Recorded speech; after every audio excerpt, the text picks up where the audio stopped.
Welcome to the Reclaim Leader podcast. I'm Jason Tucker. And I'm Jesse Skiffington. We're two pastors in the trenches who are passionate about church health for greater gospel impact. We share the ups and downs of ministry, strategies that worked for us, and some that didn't. Best practices and practical tools for church leadership. The goal, to help all of our churches flourish. Let's get started. See another sunrise, sing a little song. Hey everyone, welcome back to the Reclaim Leader. Jesse, it's that time of year, man. We're getting close to pumpkin pie and turkey. Oh, come on. Oh man, I'm so ready. I'm so Are ready. you a cook your own turkey guy, or how? I am. Yeah. I am. Okay. Yeah. You cook it upside down or do any of the weird stuff? Okay, so I mean, there's a lot of strategies. Okay. I've never really gone that deep into it, although there are people that swear by them. Or the deep fry. The deep fry. The Tuckers out in California, they deep fry their turkeys. I don't have the guts to do that. Tastes good. I've had a deep fried when I was in Tennessee. I had a deep fried turkey. It was really excellent. Also, it seems substantially risky. So I would like to keep my eyebrows and things like that. I think it shows how risk averse you are. Yeah, it might be in life. Maybe I think so. it's a little bit of a litmus test if you deep Yeah. fry I do your turkey. like cooking my own turkey. One year, we brought like a smoked turkey from a local guy, and it was good, but it was so smoky. It was like parts of it were like, whoa, felt like I smoked a pack of cigarettes after we ate. So anyway, it's that time of year, and I love it. It's fun. The pastors, we're the kind of people who, there's parts of us that love DIY stuff and getting our hands on things and being involved. And then I think sometimes it's better just to go and buy the turkey that's already cooked, right? It's get something that's already done, or get the right people involved that can make it happen. And I would say, we're going to be talking today about follow through. How do we actually take ideas and see them come to life, right? And move beyond our good intentions. And I think for myself, I got to know when I need to be a part of the conversation and involved in it. And then when do I need to hand it off to a more capable person than myself? Now, turkey once a year, it's fun. But if I tell you, if I had to cook a turkey like once a week, oh man, no, thank you. So because as leaders, a lot of us are big picture thinkers, and it's sort of the maintenance mode stuff that gets tricky, or thinking in terms of maybe a process or a system that has to be stewarded. That's where we kind of get stuck. So I wanted to take some time today to talk about follow through. How do we go from an idea or a brainstorming session or dreaming together to actually taking action? And I had kind of a tough come to Jesus moment. One of our staff, I don't think she meant it in a negative way, but we had just finished our session and staff retreat. And again, we've been talking about how loose of a term retreat is these days. We did it on site at Marine View for 3 hours, and we had breakfast together. That was our retreat, right? But we were working on stuff, big picture dreams, and where are we going? How's the Lord leading us, and these kinds of things. And at our next staff meeting, one of our staff was just like, I really like being together to think and dream. But what is frustrating sometimes for me is that I don't always see the follow through and like the actions that come out of that, or how do we take these ideas and bring them to life? And I was like, and immediately I started to get defensive, right? I wanted to be like, but what about, and start listing stuff off. But what I realized is there was something to the feedback, and it stung a little bit. And it made me just go, okay, how are we doing at follow through? At not just having ideas, but actually taking the steps that we need to get them into real life. And we've done that a number of times. And so it got me to thinking about what did we do in order to make some of those things happen? So Jason, I know you and I, we're kind of big picture thinkers, and I'm sure a lot of our pastors are out there, kind of big picture people. But a lot of times we know about a problem that exists in our church or our community that we want to solve, and we have really good intentions about it, but we just don't know how to take those good intentions and make them into something real. I don't know if you can identify with that at all, but yeah, absolutely. I mean, it comes with the territory and leadership. We're bigger picture thinkers. So what are we going to do? And there's a couple things I want us to avoid. First, I want us to avoid being on the tomorrow plan. I don't know if you've ever been on the tomorrow plan, if you know about the tomorrow plan, but the tomorrow plan is that when am I going to get to this? Tomorrow. Yeah. I'm going to work on this tomorrow. This is a really good, important idea, but we're going to get to it tomorrow. And tomorrow turns into next week, and next week turns into next month. And then pretty soon we're on the next month or next year plan, right? Or for me, sometimes it's a Friday, and I'm like, you know what? I'm going to get to this on Monday. This is the Monday plan now, right? So it keeps pushing out ahead. And it's like, how I can't quite seem to get a handle on it to make meaningful progress toward it. So how do we do it? How do we take ideas and bring them to life? And that's my question. I don't have anything to say other than to ask that question, Jason, and see what you can come up with to help us solve the problem. Oh, okay, great. Well, perfect. Yeah. No, it's so funny you say that, because I'm definitely in the season of, we'll get to that after the holidays. Yeah. Oh yeah. Forgot about the after the holidays part of the plan. That's right. And then all of a sudden my January is crazy because I made all these commitments I forgot about. Yeah. And I think to be gracious with ourselves as big picture thinkers, we're going to have way more ideas than we ever get to see come to the light of real life, right? We just can't do them all. But how do we take the ones that maybe are most important, or maybe that our teams have identified as important, and move toward them? So a couple of things that I was thinking about related to this, times when it's worked. And one of the things that I noticed as I was kind of looking back at when we decided we were going to redo our website, or when we needed to kind of change our staff configuration, or when we wanted to redo how we do our Christmas decorating party. I mean, there's a really concrete one, but here's what I noticed. When we made meaningful progress towards an idea coming to life, I carved out time to work on it every single week. That I can draw a straight line towards how much I set aside time to actually have a touch point with it consistently, or just let it kind of hang out there in Tomorrowland. So on my calendar now, I have this section on Wednesday from 1 till 3. It's called Vision and Direction. And nobody's allowed to touch that time except for me. And it's when I just pick away at some of the things that we said matter to us, ideas that we had, or things that we said we wanted to think about or work on together. So I just spend those 2 hours picking away, chipping away, making a little bit of progress, and trying to think, okay, what's one thing that I can do to kind of move the ball down the field just a little bit more? And you think about it, if you spend a couple hours every week, I mean, that's a long time, actually. Yeah. You're sitting there with a notepad and you're thinking, and you're like, okay, and if I can just move this project down the field a little bit, if I can think of a couple of next actions that will help us make progress, or the next conversation I need to have with that person that I'm thinking about for leadership around this thing, if I can make meaningful progress once a week, it's not going to be very long before really substantial progress has been made. So for me, it's carving out time is one of the first and maybe the most important part of the follow through, is just making the space in your calendar for new ideas. Yeah. Not just to maintain what you already are doing, and it's already a lot, but can you even just give yourself an hour to work on new things? I love that, because what you're tapping into is the power of pre-deciding how you're going to spend your time.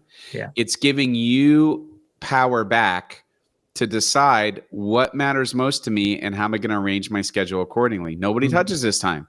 Yeah. And I think that's most of the battle of being a pastor, is that it feels very reactive. Yeah.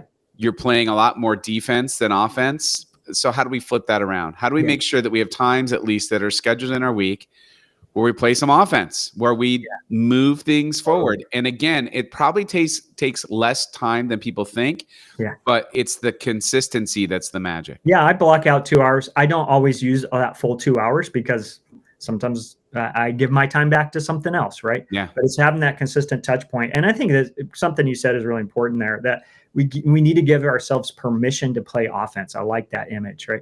To say it is not a dereliction of duty to say no to another meeting with a person that wants my time in order to work on what we need to be doing as a church to be healthier or to move forward in some way. Actually, that's a really great use of your time, because it's probably something that only you can do.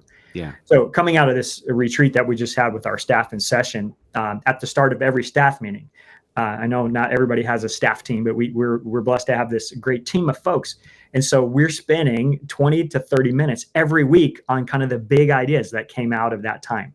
because we're going to do the same thing that I do with my time. We're going to spend a little bit of time on it every week until it really comes into focus of what that objective is going to be, or what that really clear thing that we're going to move toward together is going to be. And so it's amazing how if you schedule it, it gets done. If you carve out time for it, then progress is going to happen. So I don't know. That first strategy is probably the most important one of them all.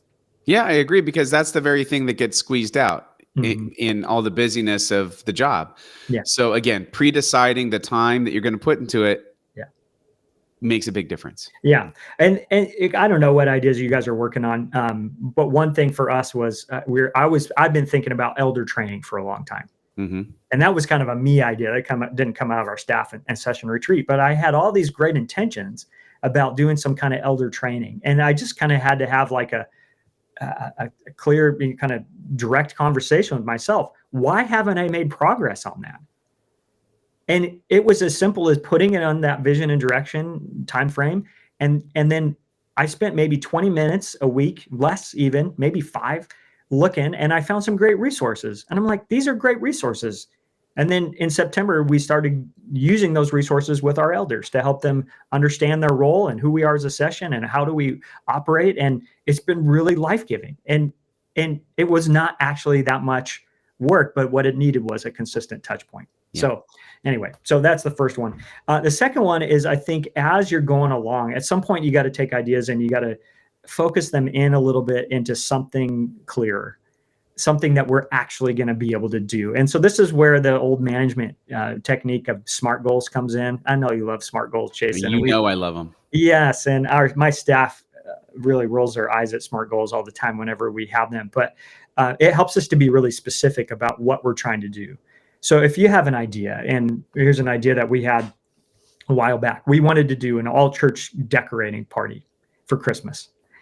And how are we going to pull it off? And what were we going to do? And so it was an idea that just kind of hung out there for a long, long time.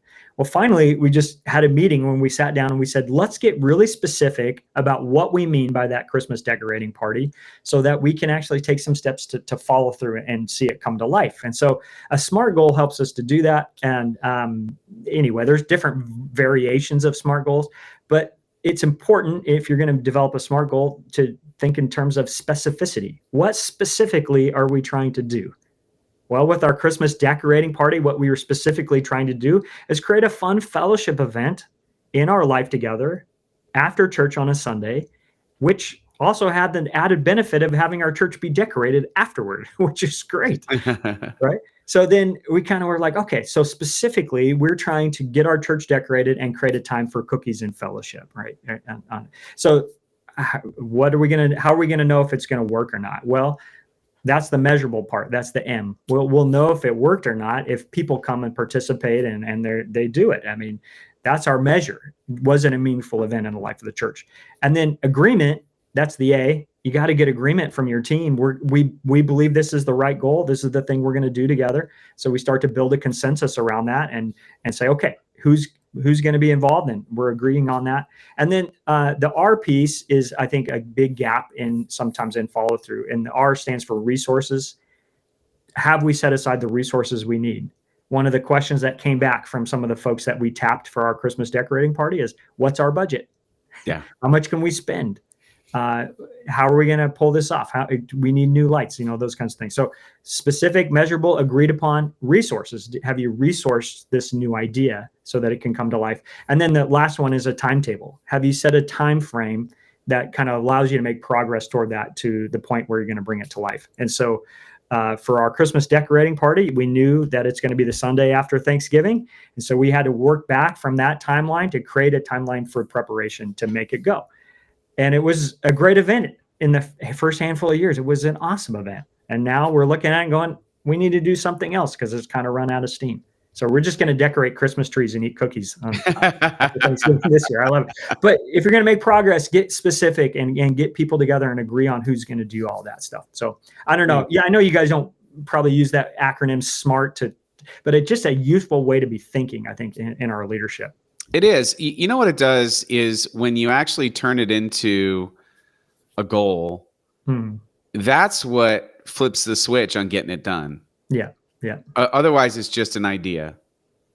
And it's not until you actually put names and timetables and specifics into it that you figure that out. Okay, what's this going to cost? Okay, do we have the money? No.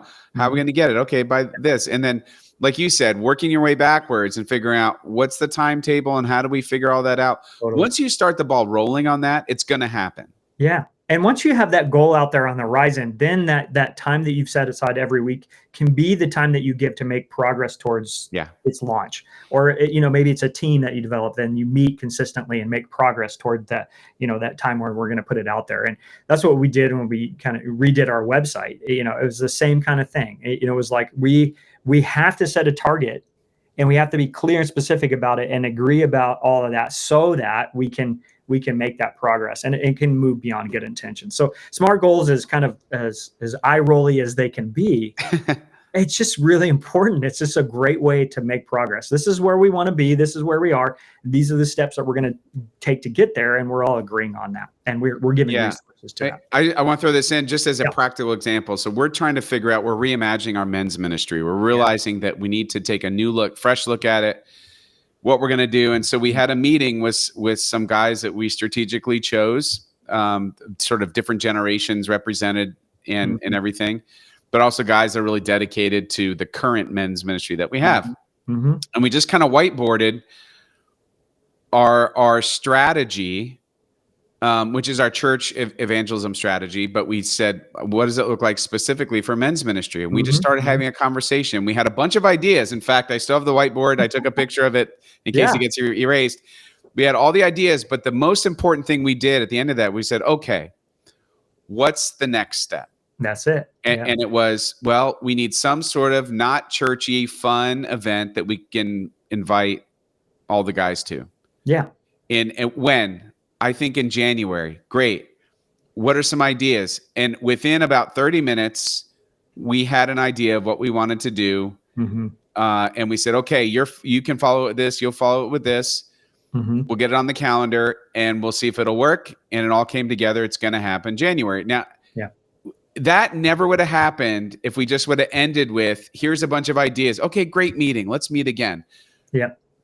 No, it was, okay, well, what's the next step? We're not going to do all this today, but what's the first thing we can do? And when do you want to do it? And I think for leaders, one of the disciplines that we have to bring into that is how can we, there's advancing the ball down the field. Another way to think about that is how do we bring it one step further close to the ground, because if you had left that meeting and just big picture thinking, it would have been a fun meeting and everybody been like, oh, that was really great. But what meaningful progress did we actually make?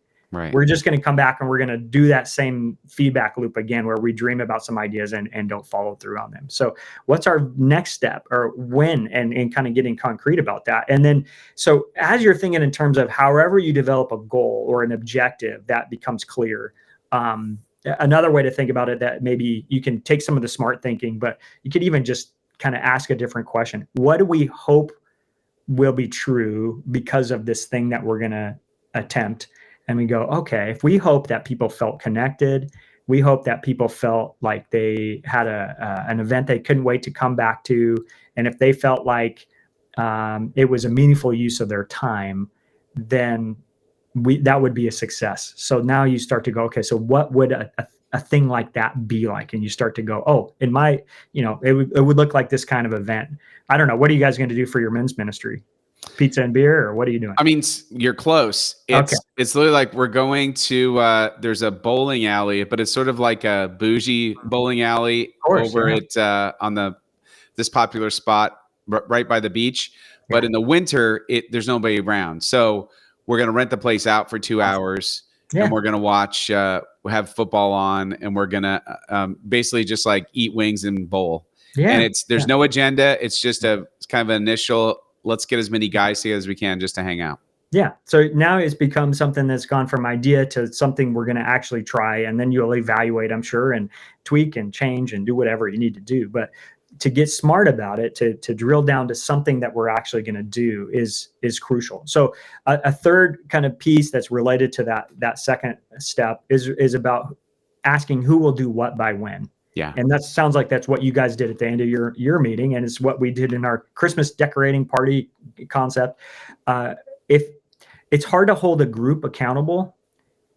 It's much better if there's someone who has their name on the line next to a specific task or object or something that they're going to be responsible for.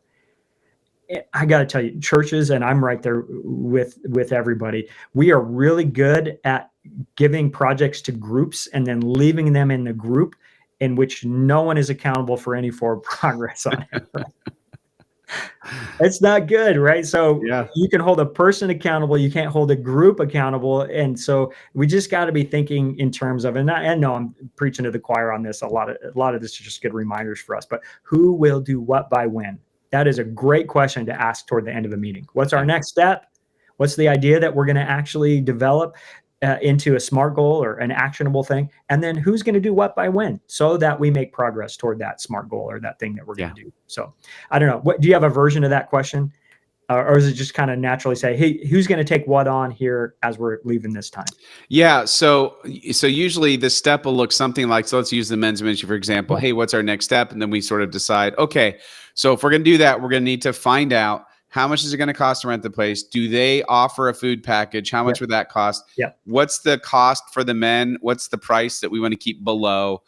And so there'll be sort of those different details. So you can make sure it's available on the calendar. And then we say, okay, who can do what of those things? So it's just, we break it down into tasks together. I love it. And you know what? That is such a wise thing to do, because now they have a specific thing that they can say yes or no to based on their bandwidth or their skill set or whatever. And it's when we do generic kind of asks, who can volunteer to whatever, and it's not clear, it's not smart, it's not specific enough, it's really hard to say yes to that.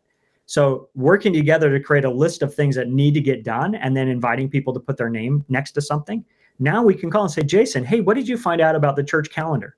Oh, you didn't bother to ask yet? Could you please do that? You know, like now I can hold you accountable, right? Or whatever. And I think that's just a really great way to work together. So if we're going to move from idea to follow through, let's spend time on it.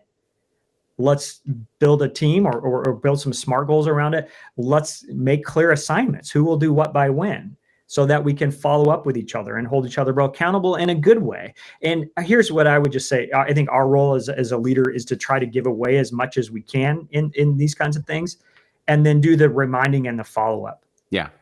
Hey, did you have a chance to? Oh, and hey, thank you. I noticed that you checked into the bowling alley costs, and that's awesome. So thank you for doing that. You notice when people are doing the things that they've said yes to. So our job is to kind of steward it rather than to do it all. And sometimes in those meetings, Jason, there's a temptation in all of us to go back to cooking our own turkey again, where we're like, oh, I'll take that. I can take that. I can take that.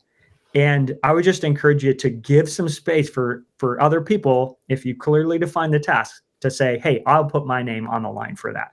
I'll be the one to follow through on that detail, and let other people do some things and stop trying to hog it all yourself. Well, that is so important. And I'm going to say this. I actually think it's most important for a solo pastor of a small church. Yeah. Because you're already doing too much. Yeah. You hear me, solo pastor? You're already doing too much. Let somebody else. Let someone else do it. You are the shepherd. You're not just doing it all. So anyway. It's hard though. I get it, because you kind of have, it's like herding cats, and now you got to hold people accountable and all that. And maybe one of the assignments, I'm making this up, so I don't know if this is a good idea or not. Maybe one of the assignments is the accountability person on the team. Like, who's going to hold everybody else accountable to getting these things done? Yeah.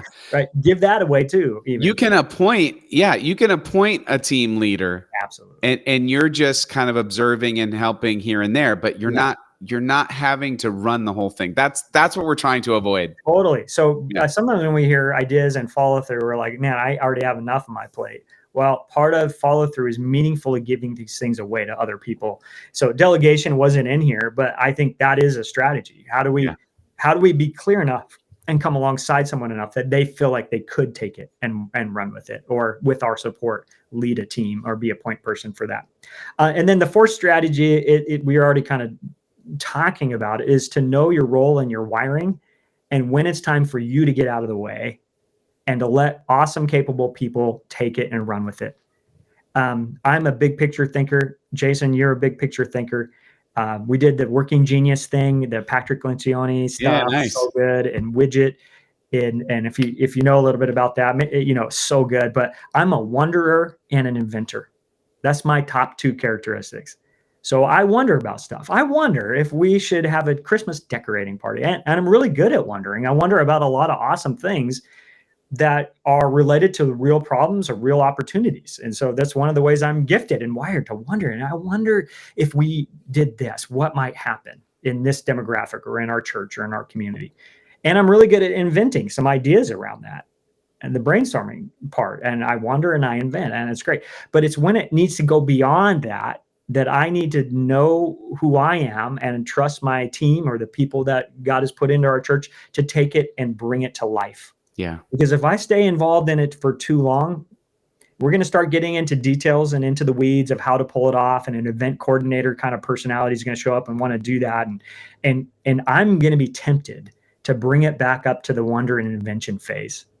I'm going to be like, that's really cool to do that at that bowling alley, but I wonder if we did it at the bounce house center instead. Or, you know, I'm going to bring it back up to the big picture. I can't help it. And so there are times when my team, and this is, we love each other enough to be able to do this. They're like, we don't need you to be a part of this conversation. In fact, please stay away. That's not how they say it. This is what they mean, you know, because they know that if I get involved, we're going to start to wonder about it again or invent things again. And it's not time for that. Now it's time to let the follow through people follow through. And so getting out of the way a little bit after we've kind of stewarded it, we're spending time on it, we're making progress toward it, we're developing a team, we've got a SMART goal or some version of something real that we're moving toward, that's specific and those kinds of things. And we have some clear assignments. Maybe part of that is a team leader, but then getting out of the way and letting the kind of the follow through people just go to work and make it awesome. And I'm not one of those people. I can do that from time to time, Jason, but I need to stay in wonder and invention land most of the time. Yeah. I mean, I'm the same way. I learned that early on. I need people who speak spreadsheet and who love it. Yeah. Right. I need those really like task oriented. We're going to get this done and we're going to make it great. I need those folks around me who actually love that stuff. They do. And here's the thing. We often talk about how we need vision minded people in our leadership and our sessions for us as Presbyterians and our session as our elders, and where we kind of set policy and we set vision and direction together. Right. But we also need engineers in our life, people who can think through the script of how it's going to go and what's going to be needed and when the supplies need to get purchased and who needs to make what phone calls by when and make the reservations and do all the stuff that would drive you and me crazy and would just be a whole bunch of these rabbit trails that we got to follow and it would be like, so hand it off to somebody who's capable of that and wired for it and do what you do best, which is think of the big ideas and dream with people and then hand it off when it's time. So anyway, I'm sure there's a lot more that we could say on this topic, but just wanted to kind of help us think about how do we go from ideas to follow through. I think this is one of the places where we get stuck as leaders is we have lots of ideas and we start to get discouraged because lots of those ideas just never see the light of day. So hopefully this makes a little bit of progress for you possible as you're thinking about how you can approach these things. And you know, this time of year, we're in high function mode already. So maybe let the ideas percolate over November, December, and then think about setting a follow-through plan for the coming year. I love it. This is good stuff. And just thankful, right? In the season of gratitude, just so thankful to have these conversations, because every time we sit and talk, it's just, there are so many reminders to me about what matters most and what we need to be caring about and focusing on. And so we hope that that's true for all of you pastors and leaders who have been listening to us, that it's just a reminder. I mean, most of this stuff you already know, you're probably already doing. It's just a reminder to say, hey, in the midst of the craziness where the gravitational pull is to get cluttered and out of focus and off mission, you know, it's just kind of a calibration point to bring you back to true north, right? Recalibrate the remote control a little bit, get it back dialed in. So Yeah, I love this kind of stuff, Jason. And I love that we are the kinds of churches that do follow through. Like we see real things come to life. And I know a lot of our churches, pastors that are listening, and you follow through and you see things come to life, and stick with that, because when we see a couple of wins in that area and we go, oh, this is what it's like when something comes to life and has an impact. It creates momentum, it energizes us as leaders, and it creates a better church experience for our folks who are now excited, and now they're going to invite people to come and check it out and be a part of it too. And so all these things work together, and really glad that we can have these conversations, Jason. Absolutely. All right. Thanks everyone for listening. Again, we hope this is helpful to you. Reach out to us anytime, Jason or Jesse at reclaimleader.com. Share this episode with a colleague. Again, we're just trying to do everything we can to help. If you go to reclaimleader.com, you can check out the show notes. You can get connected with us. You can subscribe to our newsletter, all the things. So as we say every time, because it's so true, ministry is hard. It is so much better when we do it together.